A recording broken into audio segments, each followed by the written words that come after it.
ঢেকিয়াজুলিত এগৰাকী কিশোৰীক ধৰ্ষণৰ কেন্দ্ৰ আজি অব্যাহত আছে প্ৰতিবাদ।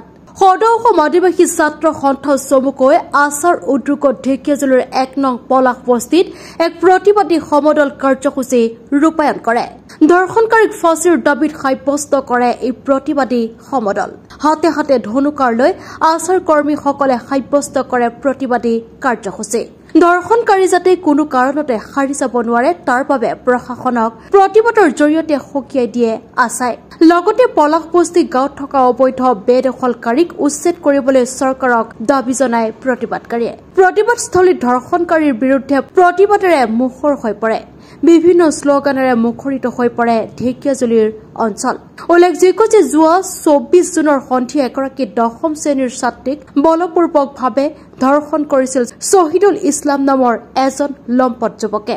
শ্বহীদুল ইছলামৰ লগত আছিল ৩জন যুৱক।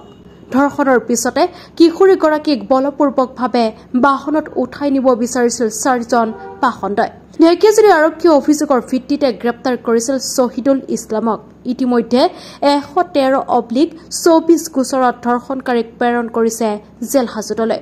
ধৰ্ষণকাৰীৰ বিৰুদ্ধে অভিযান অব্যাহত ৰাখিছে ঢেকিয়াজুলি আৰক্ষীয়ে।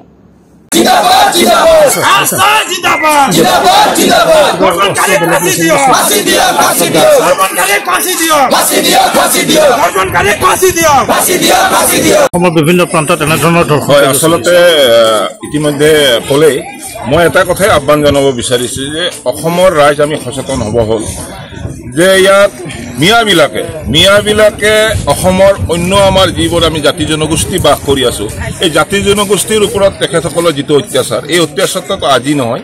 এইটো যদি আমি ইতিহাস চাওঁ তেতিয়াহ'লে ৰেপ কেছ, লুণ্ঠন, ধৰ্ষণ যিমান আছে বদমাছ, গুণ্ডাবাজি গোটেই নাম আহিব তেখেতসকলৰ। গতিকে তেখেতসকলৰ ইমান ঘটনা হোৱাৰ পিছতো তেখেতসকলৰ ৰাইজ আজিও সচেতন নহয়, সমাজখনক শুদ্ধ কৰিব পৰা নাই। সেইটো হ'ল দুৰ্ভাগ্যজনক কথা।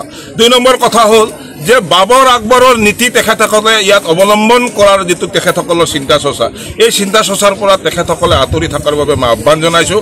যিদিনাখন অসমৰ জাতি জনগোষ্ঠী এক হ'ব আৰু সেইদিনাখনে তেখেতসকলে যেনেকৈ বাংলাদেশৰ পৰা ইয়াত আহিছে সেনেকৈ বাংলাদেশত পঠাই দিয়া হ'ব তাৰ মই আহ্বান জনাইছোঁ। আন্দোলন কাৰ্যসূচী গ্ৰহণ কৰিছে। এইটো কি সূচাইছে বিশেষকৈ যোৱা যি ২৪ তাৰিখে যিটো নাৰিকলৰ কাণ্ড এখন ইয়াত হৈ গ'ল ইয়াৰ আমি তীব্ৰ ভাষাত নিন্দা জনাইছোঁ। আৰু আমি এই আন্দোলন এইটোৰ কাৰণে কৰিছোঁ আমি এতিয়াৰ পৰা কোনো আন্দোলন আমাৰ টাউনত নহ'ব। এতিয়া যিটো জেগাৰ মানুহে যি ধৰণে কাণ্ড কৰিব সেইটো গাঁৱতে হ'ব। আৰু তেওঁলোকে যদি আৰু দুনাই তেনেকুৱা কৰিব বিচাৰে আৰু যদি আমি পাওঁ সেইজন ব্যক্তিক তেওঁৰ প্ৰশাসনক নহয় আমি নিজে তাৰ প্ৰত্যুত্তৰ দিম। যিহেতুকে আমি এটা নহয় দুটা নহয় সমগ্ৰ অসমতে এইবিলাক ঘটনা কিহৰ কাৰণে হৈছে। আমি চৰকাৰকো আহ্বান জনাইছোঁ যাতে কি ইয়াক মানে কঠোৰ মানে শাস্তি প্ৰদান কৰিব লাগে। তেতিয়াহে নহ'লে এটা আইন বলবৎ কৰিব লাগে আকৌ ফক্সো আইনৰ দৰে যে এনেকুৱা কাণ্ড ব্যক্তিক মানে ৰাজহুৱাভাৱে ফাঁচি দিব লাগে। আদিবাসী ছাত্ৰ সন্থাই শোণিতপুৰ জিলা সমিতিৰ উদ্যোগত যোৱা ২৪ তাৰিখে আমি সকলোৱে গম পাইছোঁ আমাৰ এই ২ নম্বৰ পলাশ বস্তিৰ এজনে ১০ম শ্ৰেণীত পঢ়ি থকা ছোৱালী এজনীৰ টিউচনৰ পৰা যেতিয়া ঘূৰি থকা অৱস্থাত এই ১ নম্বৰ পলাশ বস্তিৰ এজন লম্পাট ৰেপিষ্ট শ্বহীদুল ইছলাম নামেৰে মানে খ্যাত ৰেপিষ্ট এজনে আমাৰ এই ছোৱালীক টানি নি অৰুণ চাহ বাগিচাত বলপূৰ্বকভাৱে ধৰ্ষণ চলায়। ইয়াৰ তীব্ৰ ভাষাৰে আমি আদিবাসী ছাত্ৰ সন্থাই গৰিহণা দিছোঁ আৰু তীব্ৰ ভাষাৰে নিন্দা জনাইছোঁ। আমি কেইদিন আগত আমি দেখিবলৈ পাইছিলোঁ ওদালগুৰি জিলাৰ মাজবাটত এজনী কণমানি ছোৱালীক ৫জন লম্পটে ধৰ্ষণ কৰি আজি সেই ছোৱালীজনৰ অৱস্থা সংকটজনক। আমি বাৰে বাৰে এটা সম্প্ৰদায়ে কেলে আমাৰ এই কণ পঢ়ি থকা ছোৱালীবিলাকক টাৰ্গেট কৰি লৈছে। ইয়াৰ মূল কাৰণটো কি? আমি এই যে যিটো অভিযুক্ত শ্বহীদুল ইছলাম এই শ্বহীদুল ইছলামক আদিবাসী ছাত্ৰ সন্থাই আৰক্ষীক দাবী জনাইছোঁ আৰক্ষীয়ে ইয়াক এনকাউণ্টাৰ কৰি মাৰক, নহ'লে আইনে ইয়াক ফাঁচি দি মাৰক। কিন্তু অনাগত দিনত যদি এই শ্বহীদুল ইছলাম লম্পটক যদি এই ২ নম্বৰ পলাশ বস্তিত যদি আমি দেখিবলৈ পাইছোঁ কিন্তু এই ২ নম্বৰ পলাশ বস্তি গাঁও কিন্তু ৰক্তাক্ত হ'ব এইটো কিন্তু একেবাৰে সঁচা।